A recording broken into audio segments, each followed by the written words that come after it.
জানিয়ে দেব সর্বশেষ আপডেট বাংলা সংবাদ। শুরুতেই শিরোনাম।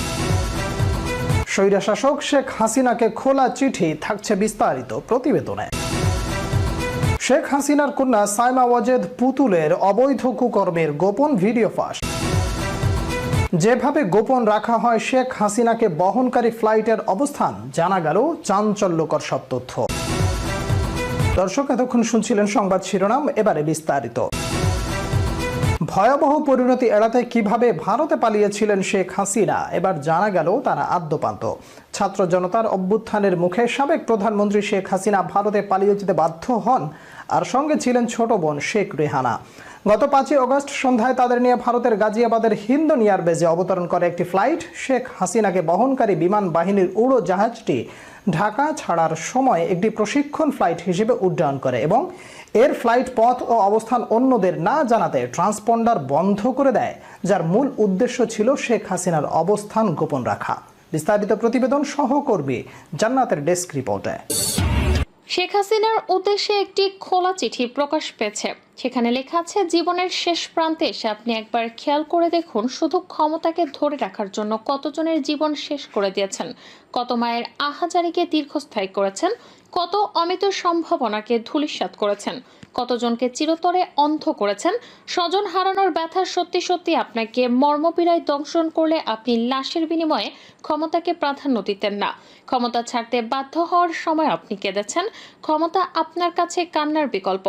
রাষ্ট্রকে ব্যক্তিগত মনে করেছিলেন, ভেবেছিলেন আপনি রাষ্ট্রের সমকক্ষ। সাবেক প্রধানমন্ত্রী শেখ হাসিনা, আপনি 1 মাসের অধিক দেশের বাইরে অবস্থান করছেন। অবশ্য বাইরে থাকাটাকে আপনি স্বেচ্ছায় বরণ করে নিয়েছেন। আপনি যখন বুঝতে পেরেছেন সর্বগ্রাসী ক্ষমতা আপনার জীবনকে আর সুরক্ষা দিতে পারছে না, তখন দেশ, জনগণ এবং আওয়ামী লীগকে রেখে বাংলার মাটিকে রক্তরঞ্জিত করে দেশান্তরিত হয়েছেন। আপনি এখনো উপলব্ধি করতে ব্যর্থ হচ্ছেন, পিতার দেশ রেখে, আওয়ামী লীগকে রেখে মাতৃভূমি পরিত্যাগ করা কত মর্মান্তিক এবং লজ্জাজনক। এতে আপনার নৈতিক শক্তির সামর্থ্য শেষ হয়ে গিয়েছে। আপনার বিবেচনাহীন অহংবোধ ও দাম্ভিকতা আপনাকে এই পরিণতির দিকে নিয়ে গেছে। আপনি বুঝতেও পারেননি বারবার ভোটবিহীন ক্ষমতা ধরে রাখতে গিয়ে, রাষ্ট্রীয় প্রতিষ্ঠানকে দলীয়করণ ও প্রতিরক্ষা শক্তিকে দুর্বল করতে গিয়ে রাষ্ট্রকে কি ভয়ঙ্কর সর্বনাশে ফেলেছেন আপনি। সাবেক প্রধানমন্ত্রী শেখ হাসিনা ভারতে পালিয়ে যাওয়ার সময় বহনকারী বিমান বাহিনীর উড়োজাহাজটি ট্রান্সপন্ডার বন্ধ করে দেয়।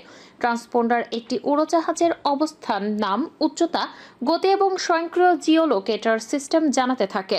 হাসিনাকে বহনকারী উড়োজাহাজটি পশ্চিমবঙ্গে ভারতীয় আকাশসীমার কাছাকাছি পৌঁছানোর আগে এর ট্রান্সপন্ডার চালু করা হয়নি বলে বেশ কয়েকটি সূত্র দেশের প্রথম সারির একটি ইংরেজি দৈনিককে বিষয়টি নিশ্চিত করেছেন।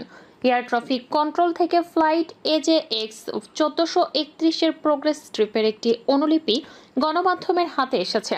একটি ফ্লাইটের প্রোগ্রেস স্ট্রিপ হলো এমন একটি ছোট কার্ড যার মাধ্যমে এটিসি আকাশে উঠতে থাকা নির্দিষ্ট উড়োজাহাজ ট্র্যাক করে, যাতে অন্য কোনো উড়োজাহাজের সঙ্গে সেটির সংঘর্ষ না হয়। ফ্লাইট প্রোগ্রেস স্ট্রিপ অনুযায়ী হাসিনাকে বহনকারী উড়োজাহাজটি 5 আগস্ট বিকেল 3:09 হজরত শাহজালাল আন্তর্জাতিক বিমানবন্দরের পশ্চিমে ঢাকার এয়ারবেসে থেকে উড্ডয়ন করে। এর মাত্র 30 মিনিট আগে লাখো বিক্ষুব্ধ ছাত্র জনতা হাসিনার তৎকালীন সরকারি বাসভবন গণভবনে ঢুকে পড়ে। হাসিনার পদত্যাগের আনুষ্ঠানিক ঘোষণা দিতে প্রথমে দুপুর 2টায় জাতির উদ্দেশ্যে ভাষণ দেওয়ার কথা ছিল সেনাপ্রধান ওয়াকারুজ্জামানের। এটি পিছিয়ে দুপুর 3টায় করা হয় এবং শেষ পর্যন্ত তিনি বিকাল 4টার দিকে ভাষণ দেন। নিউ ইয়র্ক ভিত্তিক নাগরিক TV.com-কে দেয়া এক সাক্ষাৎকারে ওয়াকার বলেছিলেন, হাসিনা যে পালিয়ে যাচ্ছেন তা তিনি জানতেন না। তিনি বলেছিলেন, আমি যখন রাজনৈতিক দলগুলোর সঙ্গে আলোচনা করছিলাম তখন কেউ একজন আমাকে জানিয়েছিলেন যে তিনি দেশ ছেড়ে চলে যাচ্ছেন, তিনি পালাচ্ছেন। আমি জানতাম না যে তিনি দেশ ছেড়ে যাচ্ছেন। আমি মনে করি তিনি যদি থেকে যেতেন তাহলে সেটা তার জীবনের জন্য ঝুঁকিপূর্ণ হতো। অবশ্যই কেউই চায় না যে বিচার বহির্ভূত হত্যাকাণ্ড হোক। পরিস্থিতি অত্যন্ত অস্থিতিশীল ছিল। ঢাকা বিমানবন্দরের রাডার স্ক্রিন গ্রাফ অনুসারে হাসিনাকে বহনকারী উড়োজাহাজটি ঢাকা কলকাতা রুটের হোয়াইট পয়েন্ট BEMKA পৌঁছানোর পর ট্রান্সপন্ডার ও স্বয়ংক্রিয় জিওলোকেটর সিস্টেম চালু করে। এরপর থেকেই এটি রাডারে দেখা যায়। উড়োজাহাজটি প্রথমে কলকাতার দিকে যাত্রা করে, পরবর্তীতে সেটি ভারতের রাজধানী থেকে 30 কিলোমিটার দূরে গাজিয়াবাদের হিন্দন বিমান ঘাটির দিকে যায়।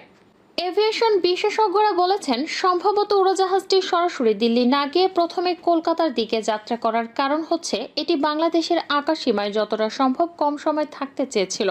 ঢাকা থেকে দিল্লি যেতে উড়োজাহাজগুলো রাজশাহীর ওপর দিয়ে উড়ে যায় এবং এই রুটে ঢাকা থেকে কলকাতা রুটের চেয়ে বাংলাদেশের আকাশসীমায় কয়েক মিনিট বেশি থাকতে হয়। ফ্লাইট প্রোগ্রেস ট্রিপ অনুসারে উড়োজাহাজটি ভারতীয় আকাশসীমায় প্রবেশ করছে এটা দেশটির কর্তৃপক্ষকে অবহিত করা হয়েছিল। ভারতের পররাষ্ট্রমন্ত্রী এস জয়শঙ্কর দেশটির রাজ্যসভায় বলেন, হাসিনার সংক্ষিপ্ত নোটিশে ভারতে আসার অনুমতি চেয়েছিলেন।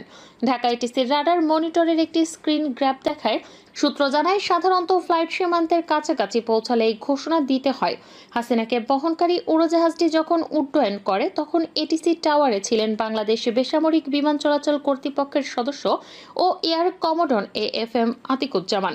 তিনি উড়োজাহাজটি উড়তে দেখেছেন। তিনি বলেন, আমার কোনো ধারণাই ছিল না যে ওই ফ্লাইটে কারা আছে। আমি ওই সময় টাওয়ারের স্বাভাবিক দায়িত্ব পালন করছিলাম। তখন বিমান বাহিনীর একটি প্রশিক্ষক ফ্লাইট উড্ডয়ন করছে সেটাই জানতাম। ভেতরে কারা ছিল সে বিষয়ে একেবারে কিছু জানতাম না।